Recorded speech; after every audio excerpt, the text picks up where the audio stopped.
You can see this has the TouchFlow 3D home screen, so it's all finger friendly, many different tabs. You can swipe through the tabs. Grabbing a little control down here is often easier.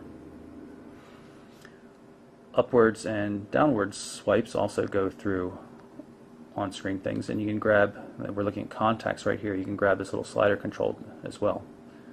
It's a nice little system. Next tab over is text messaging, and you can get to messages by flipping around as well. Email works the same way. You can support for multiple accounts as well. Camera looks just like every other TouchFlow 3D device we've seen. You can flip through the photos, activate the camera or the video camera directly from here as well. This is something new that hasn't been on some of the older TouchFlow 3D devices. This is a calendar view, and you can move through the calendars and get a good look at what's going on. It's also a day view. And it's interesting, it shows the weather. I'm not sure where it determines the location, because I'm definitely not in New York, although I was yesterday when I was playing with this device. Web browser has been changed around from some of the earlier TouchFlow 3D devices as well. It supports push pages now on the Opera browser. It's a 3G Rev A device, and it has really fast data rates. We've been getting 1700, 1800 kbits per second, which is really blazing fast.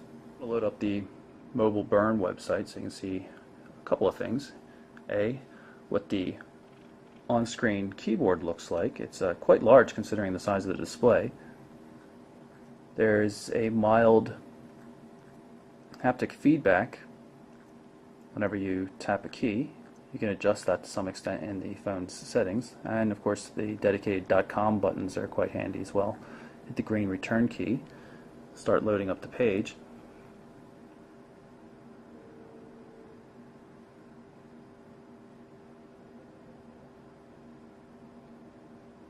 You see it comes up relatively quickly.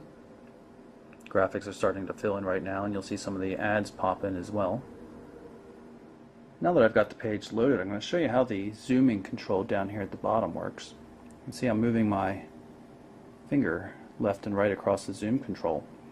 It works in a lot of different parts of the phone, not just on the web browser. Of course, you can always double tap for zooming. It does it a little more intelligently. It's quite a handy system, and I don't think too many people will be using this for the web browser, although it might be good for looking at particular images. Of course, we also have landscape support as well. Open up the device here. Perhaps a little bit better suited for browsing real websites, and with that high resolution and large display, it really is a good web browsing experience. You can read everything quite well.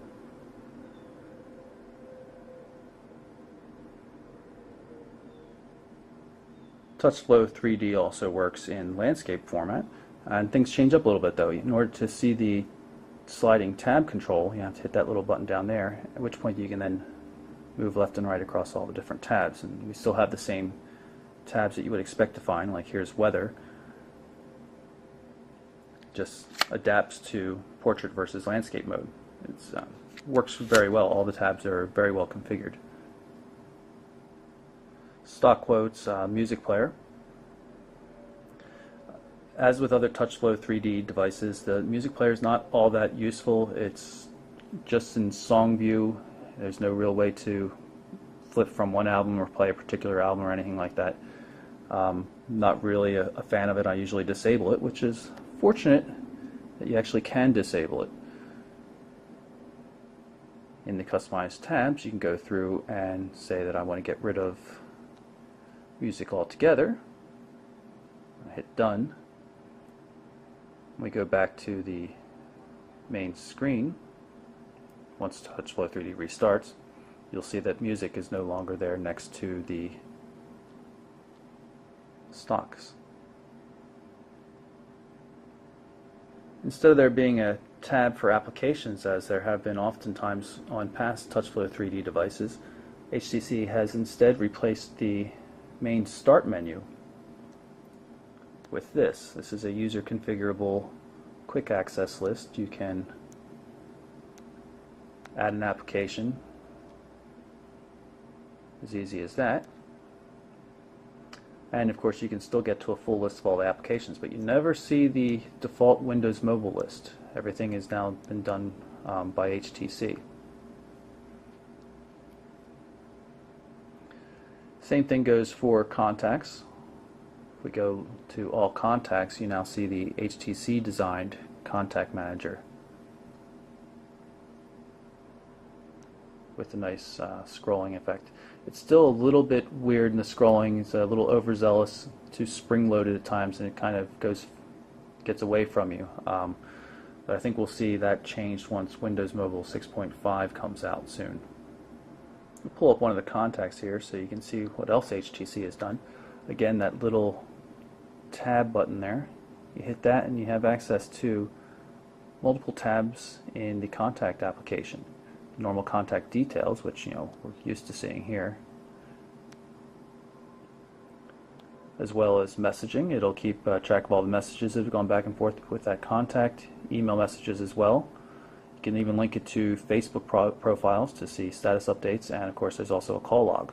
Very handy, nicely integrated with Facebook and just the other main features of the phone like messaging, email, and of course phone calls.